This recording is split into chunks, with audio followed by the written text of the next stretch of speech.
Halo teman-teman, perkenalkan nama saya Captain Nenggolan. Nah, jadi sebelum lanjut ke materi yang akan kita bahas, ada baiknya kita cuci tangan dulu ya. Ingat, jaga kesehatan di masa pandemi yang sekarang ini.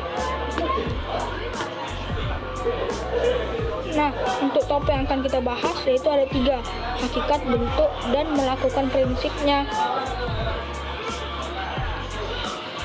Jadi, menurut kalian kedaulatan itu apa sih? Nah, jadi secara sederhananya itu kedaulatan adalah kekuasaan tertinggi dalam suatu negara. Jadi kedaulatan inilah yang mempunyai kekuasaan penuh untuk mengatur segala hal yang ada di dalam wilayah negara tersebut tanpa campur tangan dari negara lain. Kalau misalnya kedaulatan kita itu berpegang kepada rakyat, kedaulatan rakyat. Nah, kenapa kedaulatan itu dipegang oleh rakyat? Karena negara kita ini negara demokrasi yang isinya itu dari rakyat, oleh rakyat, untuk rakyat. Jadi mereka menganut unsur kedaulatan rakyat. Jadi menurut pendapat dari seorang ahli tata negara dari Prancis pada masa itu, yaitu Jean Bodin, kedaulatan itu memiliki 4 sifat pokok, yaitu asli, permanen, tunggal, dan tidak terbatas. Yang pertama asli. Jadi asli itu artinya kekuasaan tidak berasal dari kekuasaan lain yang lebih tinggi. Kedua, permanen. Permanen itu artinya kekuasaan itu tetap ada sepanjang negara berdiri walaupun pemerintahan itu sudah berganti. Tunggal itu kekuasaannya itu merupakan satu-satunya dalam negara dan tidak terbatas, yaitu kekuasaannya ini tidak dibatasi oleh kekuasaan dari manapun.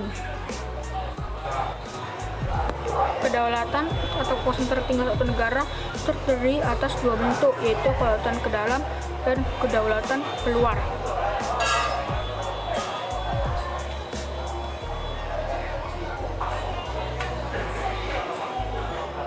Nah, yang pertama akan kita bahas yaitu kedaulatan ke dalam. Jadi singkatnya itu kedaulatan ke dalam itu bangsa yang merdeka memiliki kekuasaan untuk menyusun dan mengatur organisasi pemerintahan sendiri itu menurut kehendak bangsanya sendiri. Jadi nggak boleh dari negara lain tanpa campur dari negara lain. Yang kedua yaitu kedaulatan keluar. Kalau kedaulatan keluar ini berarti kayak mempunyai kekuasaan untuk berhubungan dan bekerja sama dengan bangsa lain tanpa teringat kekuasaan lain. Jadi kayak kita kerja sama negara-negara lain gitu.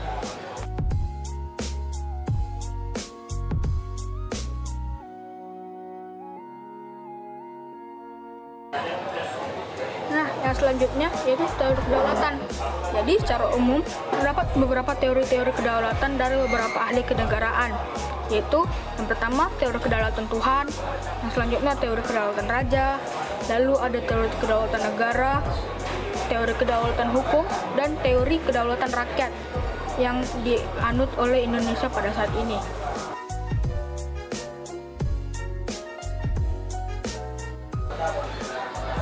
Nah, yang pertama akan kita bahas dari teori-teori itu adalah teori kedaulatan Tuhan. Jadi teori kedaulatan Tuhan itu merupakan teori kedaulatan yang pertama dalam sejarah. Nah, teori ini mengajarkan bahwa pemerintah mendapatkan kekuasaan tertinggi dari Tuhan sebagai asal segala sesuatu atau causua prima. Jadi mereka menganggap diri mereka itu kayak wakil Tuhan gitu. Nah, jadi ada beberapa negara yang menganut teori ini. Ada Raja Mesir, Kaisar Jepang, Kaisar Tiongkok, dan banyak lagi. Nah, Indonesia itu juga pernah menganut teori ini, yaitu pada masa kerajaan.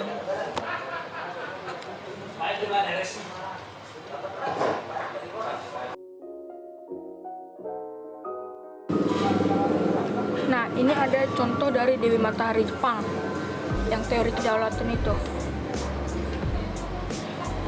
Selanjutnya yaitu teori kedaulatan raja. Jadi pada masa abad pertengahan, teori kedaulatan Tuhan itu berkembang menjadi teori kedaulatan raja yang menganggap bahwa raja itu bertanggung jawab pada dirinya sendiri. Jadi kekuasaan raja di sini itu berada di atas konstitusi.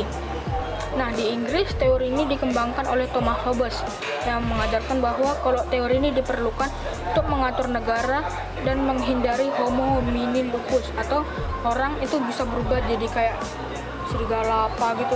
Nah, untuk negara yang menganut teori ini ada Malaysia, Inggris, dan Prancis.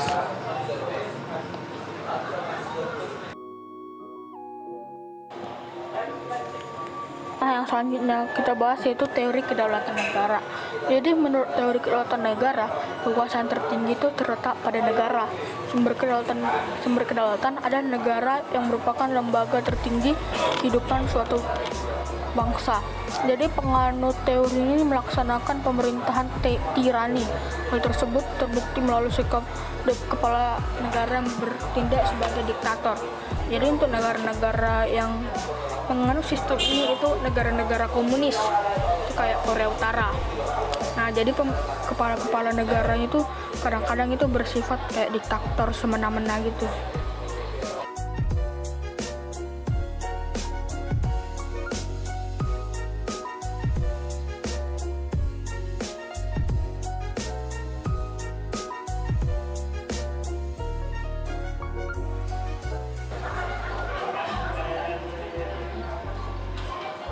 D. Teori kedaulatan hukum. Nah, berdasarkan pemikiran teori kedaulatan hukum, kekuasaan pemerintah itu berasal dari hukum yang berlaku. Hukumlah baik tertulis maupun tidak tertulis yang membimbing kekuasaan pemerintah. Kekuasaan hukum itu merupakan kekuasaan tertinggi dalam negara. Hukum ini bersumber dari rasa keadilan dan kesadaran hukum.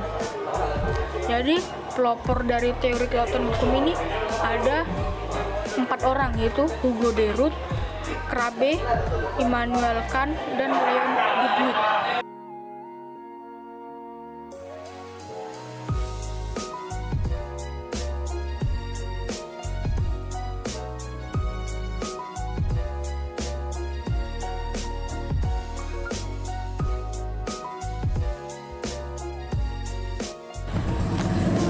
Nah, ini dia teman-teman, yaitu teori kedaulatan rakyat. Jadi teori ini, kedaulatan rakyat ini itu kedaulatan yang dianut oleh Indonesia pada saat ini. Jadi teori kedaulatan rakyat ini beranggapan bahwa rakyat merupakan kesatuan yang dibentuk oleh suatu perjanjian masyarakat. Kemudian sebagai pemegang kekuasaan tertinggi, rakyat itu memberikan sebagian kekuasaannya kepada penguasa yang dipilih oleh rakyat. Dan penguasa tersebut harus melindungi hak-hak rakyat. Itu kayak pemilu yang kita memilih wakil-wakil kita itu untuk menyampaikan aspirasi-aspirasi kita. Jadi ada beberapa tokoh yang mengungkapkannya, yaitu adalah Montesquieu dan J.J. Rousseau.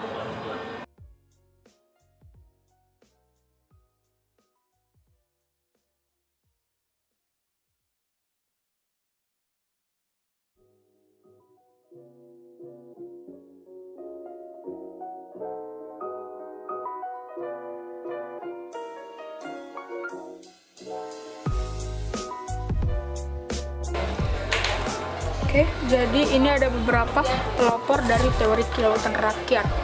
Yang pertama ada J.J. Rousseau.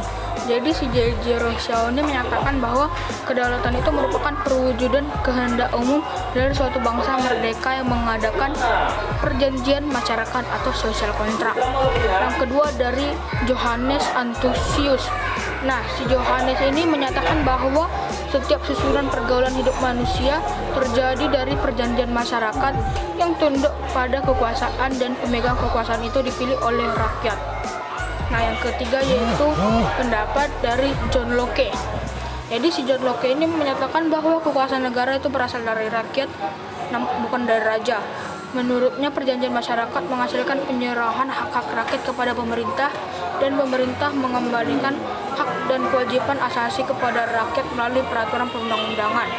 Nah, John Locke itu menyimpulkan bahwa terbentuknya negara melalui Pactum Unisuis atau perjanjian antara individu untuk menuntut suatu negara dan Pactum Subjectionis, yaitu perjanjian antara individu beri kewenangan atau mandat kepada negara berdasarkan konstitusi UUD. Selanjutnya ada pendapat dari Montesquieu.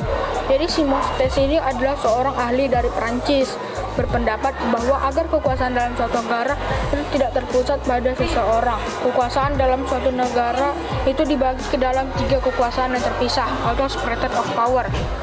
Jadi pembagian kekuasaan dalam negara itu terbagi atas tiga. Yang pertama itu ada kekuasaan legislatif. Jadi kekuasaan legislatif ini contohnya kayak DPR, MPR, DPD kayak gitulah. Jadi tugasnya itu untuk membuat peraturan perundang-undangan dari dalam suatu negara dan mengatur kayak keuangan gitu. di setiap daerah. Yang selanjutnya yaitu kekuasaan eksekutif. Jadi ini contohnya kayak presiden dan wakil presiden. Kalau kekuasaan legislatif itu fungsinya untuk membuat peraturan. Nah, kalau eksekutif ini itu untuk melaksanakan peraturan perundang-undangan yang berlaku. Kekuasaan eksekutif itu sering disebut sebagai kekuasaan menjalankan pemerintahan. Nah, selanjutnya itu yang terakhir itu adalah kekuasaan yudikatif. Jadi ini yudikatif ini contohnya kayak Mahkamah Konstitusi, yudisial, nah gitu-gitulah, MK, MA. Nah, jadi ini tuh untuk menegakkan peraturan perundang-undangannya yang berlaku apabila terjadi pelanggaran. Jadi kekuasaan yudikatif ini disebut sebagai kekuasaan kehakiman.